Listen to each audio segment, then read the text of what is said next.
Good morning, children. Today we are going to discuss about the magnetic field of the earth and the elements of earth's magnetic field. Okay, earth is a powerful magnet and its magnetic field is present everywhere near earth's surface. This field can be approximated to the field of magnetic dipole having dipole moment is equal to 8 into 10 raised to 22 ampere meter square, assumed to be located at the center of the earth. Okay, the axis of the dipole makes an angle about 20 degrees with the axis of rotation of the earth. Thus, the magnetic north pole of the earth lies somewhere near the geographic south pole of the earth, and the magnetic south pole, that is SM, lies somewhere near the geographical north pole of the earth. Okay, the magnitude of this magnetic field on the earth's surface is nearly 10 raised to minus 4 Tesla, which is equal to nearly 1 Gauss. We have studied that Gauss is a smaller unit for the magnetic field. A Gauss is also often called Oersted also. Thus, the Earth's magnetic field is of order 1 Oersted. Okay, and the branch of physics which deals with the study of Earth's magnetism is called as a geomagnetism, or also it is called as a terrestrial magnetism. Now, there are various causes are considered for the Earth's magnetic field. Okay, and different circumstances proves that there are various different causes for the generation or origin of the Earth's magnetic field. Okay, now there are various assumptions such that cosmic rays cause the ionization of gases in the Earth's atmosphere. As the Earth rotates, strong electric currents are set up due to the movement of the charged ions. These currents may be the source of Earth magnetism. Okay, the another scientist Gilbert also explained that the earth behaves as a bar magnet and its magnetism is due to the presence of magnetic material at the center of the earth, which could be a permanent magnet. But the core of the earth is so hot that permanent magnet cannot exist there. So various cases are considered for the origin of earth's magnetic field. Isn't it?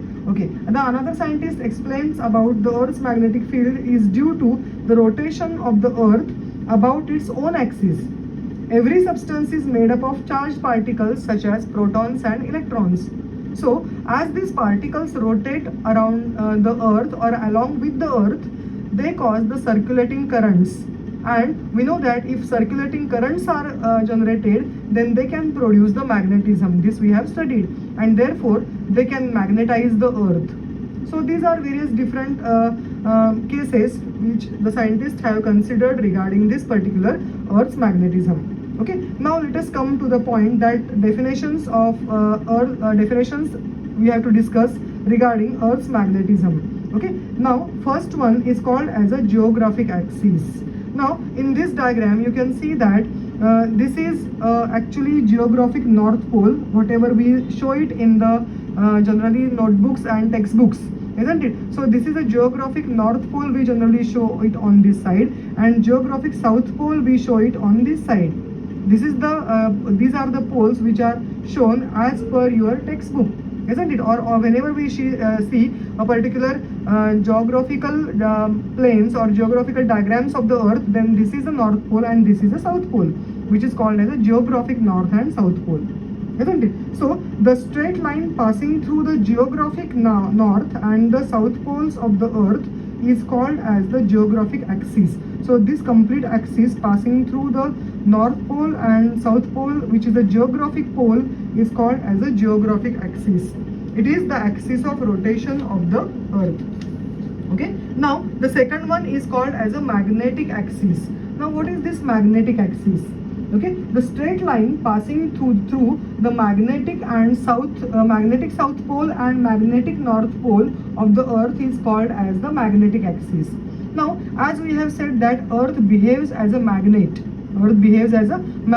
so that inside the earth, if we consider earth as a bar magnet, then inside the earth bar magnet must be showing the south pole of the Earth's magnet on this side and the north pole of the Earth's magnet. Earth has a magnet on this side, and therefore the north pole is indicating the magnetic needle which is attracted towards the south pole of Earth, and the magnetic needle's south pole is attracted towards the Earth as a magnet's north pole. Okay, so the straight line passing through the magnetic north and south pole is called as the magnetic axis. Now, the magnetic axis of the Earth makes angle nearly 20 degree with the geographic axis. So you can see that this angle between the magnetic axis and the geographic axis is nearly 20 degrees with the geographic axis. Okay, so the second one thing we are going to discuss it about as a magnetic equator. Okay, now suppose we consider this is a geographic north pole and geographic south pole, then this is the line which we can say that it is an equator. Okay, and this equator is considered as a geographic equator. Okay, now as we have suggested that this is a magnetic axis. Okay, so perpendicular to magnetic axis, the line, isn't it, this line perpendicular to the magnetic axis is considered as a magnetic equator. So we can say that it is the great circle on the Earth perpendicular to the magnetic axis. Now there are another two definitions which we want to explain. First one is called as a magnetic meridian, isn't it?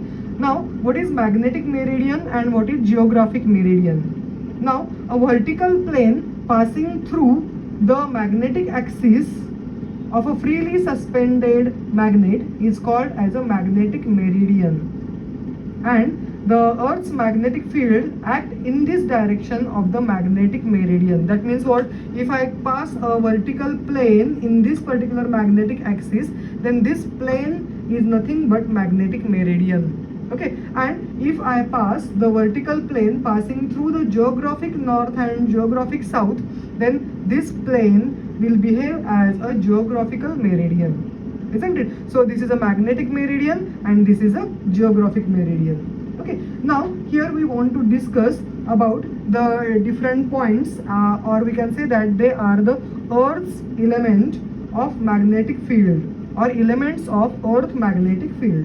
Okay, so let us go for that. First one is called as a magnetic declination. Okay, now this magnetic declination is also noted by the letter alpha. Now what is this alpha? This alpha is the angle between geographical meridian and the magnetic meridian at the place is called as a magnetic declination, isn't it? At that place. Now magnetic declination, why this arises? Okay, this magnetic declination arises because the magnetic axis of the Earth is not going to coincide with the geographic axis. As we have shown here, the magnetic axis and geographic axis are not coinciding with each other, isn't it? So the two meridians we have defined, that is the geographic meridian and magnetic meridian. So this angle between the geographic and magnetic meridian at that place is called as the magnetic declination alpha, isn't it? Now magnetic declination varies with place to place. Suppose I find out in India, then value of alpha is considered to be small. Okay, so it is 0 degrees and 41 minutes east for Delhi and 0 degrees and 58 minutes west for Mumbai.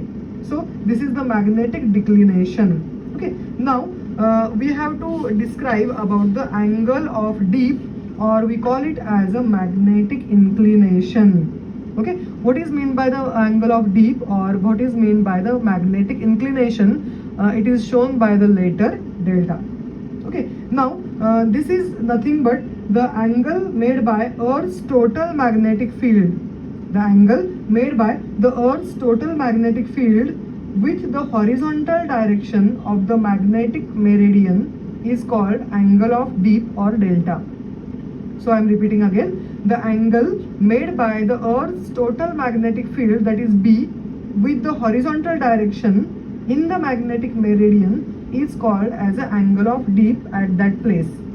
Okay, now very important thing about this diagram, I want to explain you that how the angle of dip or magnetic inclination goes on changing at different places on the surface of the earth. Okay, now this deep needle, this whatever I have shown here by the green color, this is actually the deep needle. Okay, now this is a deep needle which is just the another compass needle, but it is pivoted horizontally so that it is free to rotate in the vertical plane. So if it is like this, it can rotate like this also, isn't it? So this is a horizontal way, and suppose it is pivoted in such a way that it can rotate from this place to this place, isn't it? So that particular deep needle is utilized to find out the angle of deep at any different places. Okay, now how we want to find out this magnetic inclination delta, isn't it? Now you can see here, as in this diagram I have shown that this is a actual Earth's north pole. This is a magnetic north pole of the Earth. Okay, and this is a magnetic south pole of the Earth. Obviously, if the lines of forces are we have to show, then from the Earth's north pole the magnetic lines of forces are generated, and they are ended up to the magnetic south pole of the Earth. Okay, so this is one line of force I have shown throughout the north pole to south pole of the actual Earth's magnet. Earth has a magnet. So this is the another line of force I have shown. So this is a magnetic line of force. Okay, now suppose we have taken a deep needle. As I said, the deep needle is free to rotate in the vertical plane. Okay, now this deep needle, if I want to show it at any place, so these arrows are showing the direction of the magnetic field at that place. Direction of the magnetic field or magnetic lines of force or field at that place, isn't it? Now suppose this particular magnetic needle or deep needle, we are going to bring it at this particular place, at the magnetic equator, isn't it? Now if we are going to bring this at the near to the magnetic equator, then this deep needle remains in the same horizontal position. You can see that this is a magnetic field actually at this place, isn't it? And this deep needle is shown like horizontally. So both become parallel to each other, and the angle between these two, that is magnetic field or line of force and the particular deep needle, the angle becomes zero, isn't it? And therefore we can say that at the magnetic equator, this is very important, at the magnetic equator the deep needle rests horizontally, whatever is its original position, so that the angle of deep is zero at the magnetic equator. Okay, now slowly what we have changed the place of the magnetic deep needle, and we are going to move it in this direction. Now as we are moving, you can see that this, as the magnetic line of force arrow is going to change, depending on that the position of that deep needle also is going to change, and it is going to be different, isn't it? Now at this place you can understand that here this magnetic line of force is showing this direction, and now the magnetic deep needle or deep needle has changed its orientation, and now slightly it has becoming now towards vertical position, okay. And as soon as we are going to keep this particular magnetic deep needle at the exactly magnetic pole position, then obviously the direction of the magnetic field, you tell me now, the direction of the magnetic field is always tangent. Suppose it is going to emerge out now normal to that particular place, isn't it? So tangent at that place shows the direction of the magnetic field, and here the magnetic pole is in this direction. Now here the magnetic field is going to enter at this place, isn't it? So this deep needle exactly become vertical at the magnetic pole.